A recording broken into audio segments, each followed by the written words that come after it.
Aku menemukan sebuah telur di pinggir danau. Diam-diam membawanya pulang, dan setelah membersihkannya, membuka kerak di telur itu dengan pisau. Ternyata itu adalah sebuah telur aneh berwarna biru. Bukan batu biasa. Kubuka telur itu. Tapi tiba-tiba ibu memanggilku. Kali ini telur itu bergerak. Saat aku ingin tidur, terjadi hujan petir. Membuatku khawatir akan telur itu. Maka aku kembali ke bengkel. Tapi telurnya sudah berserakan di tanah. Apapun yang di dalamnya sudah menetas. Toples kaca yang terjatuh menarik perhatianku. Maka aku pelan-pelan mendekatinya. Dan keluar seekor monster kecil. Monster inilah yang menetas dari telur. Si kecil ini tidak berani mendekatiku. Aku lari ke dapur dan mengambil kentang untuk memberi makan si monster. Dia tidak takut lagi padaku dan menganggapku sebagai ayahnya. Aku menjadikan dia sebagai hewan peliharaanku. Tapi ia seperti tidak pernah kenyang. Menggigiti sepatu ayahku. Ayah selalu berkata tunggu dia kembali baru aku boleh memakainya. Tapi aku baru mengetahui, sebagai tentara ayahku berkorban untuk perang. Aku membawa seember makanan dari dapur. Dan membaca buku untuk mengetahui hewan apakah dia. Tapi tidak menemukan ada hewan yang seperti dirinya. Kurasa dia akan menyukai air. Jadi aku mengisi ember dengan air. Dia tampak sangat senang. Suatu hari militer menggunakan rumahku sebagai markas. Saat aku ingin mengambil makanan untuk si monster kecil, aku bertemu dengan anjing. Dan dihalangi oleh koki tentara. Bukan hanya itu, ibu menyewa seorang paman bernama Louis. Untuk merapikan bengkel ayah, dia mengosongkan ember air si kecil. Untungnya tidak terjadi apa-apa. Aku masuk ke bengkel, dan melihat sekeliling. Ternyata si kecil yang lapar masuk ke rumah untuk mencari makanan. Sayangnya ia bertemu dengan anjing si koki. Kemudian mengejar si kecil, yang mati-matian berusaha kabur. Semakin dekat, bersiap menggigit si kecil. Untungnya tali si anjing pendek, membuat si kecil bisa melarikan diri. Tiba-tiba terdengar sebuah teriakan. Aku pun lari ke atas untuk mengecek. Ternyata kakakku Kirsty, ini adalah peliharaanku. Dia jinak, tidak akan menyakitimu. Kakakku ragu, sampai ia melihatku bermain dengan monsterku. Dan berjanji untuk merahasiakannya. Aku menaruhnya di bak mandi. Ibu berpikir bak mandi sedang rusak, dan menyuruh Louis memperbaikinya. Walau kita berusaha menyembunyikannya, akhirnya paman Louis melihatnya juga. Dan kami pun memberitahu segalanya. Melihat monster itu, Louis terpikir suatu legenda.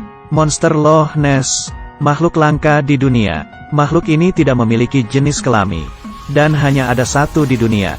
Sebelum mati, ia akan bertelur. Aku memintanya agar tidak memberitahu ibu. Dia mengiyakan, tapi menyarankan agar aku melepasnya kembali. Saat keluar dari kamar mandi, aku lupa menutup pintu. Si monster kecil yang lapar sekali lagi kabur. Si anjing yang penciumannya tajam bertemu dengan si monster kecil. Si monster kecil pun lari hingga terguling di tangga. Kejar-kejaran di rumah membuat seisi rumah berantakan. Ini hanyalah permulaan. Mereka berdua berhasil menghancurkan acara makan malam.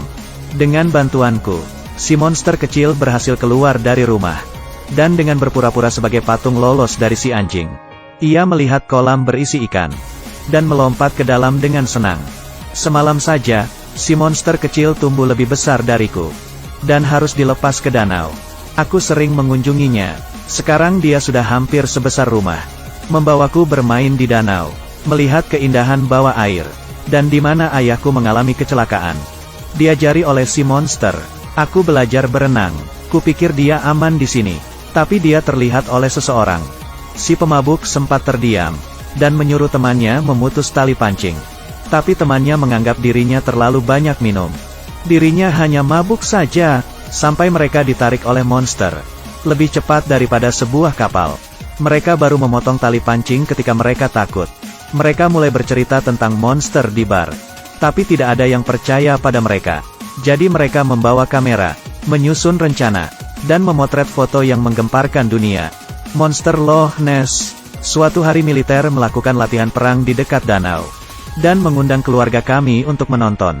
Ketika meriam ditembakkan, aku tidak peduli pada meriam. Dan meminta mereka berhenti. Tapi tidak didengarkan. Aku pun dimarahi oleh kapten. Malam harinya aku, Louis dan Kirsty pergi ke danau.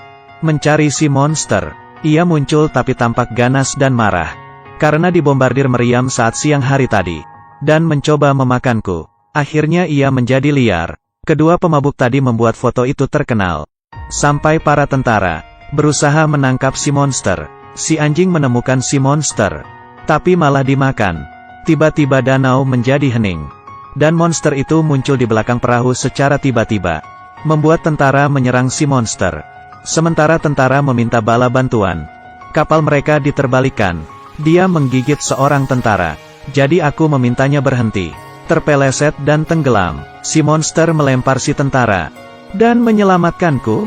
Kapten yang mendengar berita penyerangan itu bergegas ke danau. Ibu akhirnya diberitahu segalanya oleh Kirsty. Aku juga berada di danau. Ibu pun pergi ke danau juga. Kapten memerintahkan anak buahnya untuk menembak. Ibu yang sampai di danau tidak percaya dengan cerita monster air. Sampai monster air itu keluar dan menampakkan diri. Anak buah kapten masih menembaki danau. Aku berusaha membuat monster itu melarikan diri, tapi dia tidak mau meninggalkanku. Aku menunggangi punggungnya dan membawanya kabur. Kapten menghubungi anak buahnya dengan sigap. Mereka siap berlayar. Karena hujan deras menyebabkan sulit melihat, maka mereka menganggap monster itu sebagai kapal selam. Kemudian menembaki dengan ganas. Aku menyuruh dia untuk menyelam. Tidak hanya itu, mereka juga menaikkan jaring besi untuk mencegah kami melarikan diri. Kemudian kami melihat kapal si kapten yang berhenti menembak, tapi masih ada jaring besi. Monster menurunkanku agar ia bisa kabur dan mengucapkan selamat tinggal. Aku diselamatkan sebuah perahu. Si monster melompat keluar dari air, menghancurkan jaring besi, berenang ke laut lepas, ke tempat yang seharusnya. Semenjak itu, aku tidak pernah bertemu dengan dia lagi. Sama seperti ayahku. Bertahun-tahun kemudian, telurnya ditemukan seorang anak. Bagaimanapun juga, mereka lebih berperasaan daripada manusia.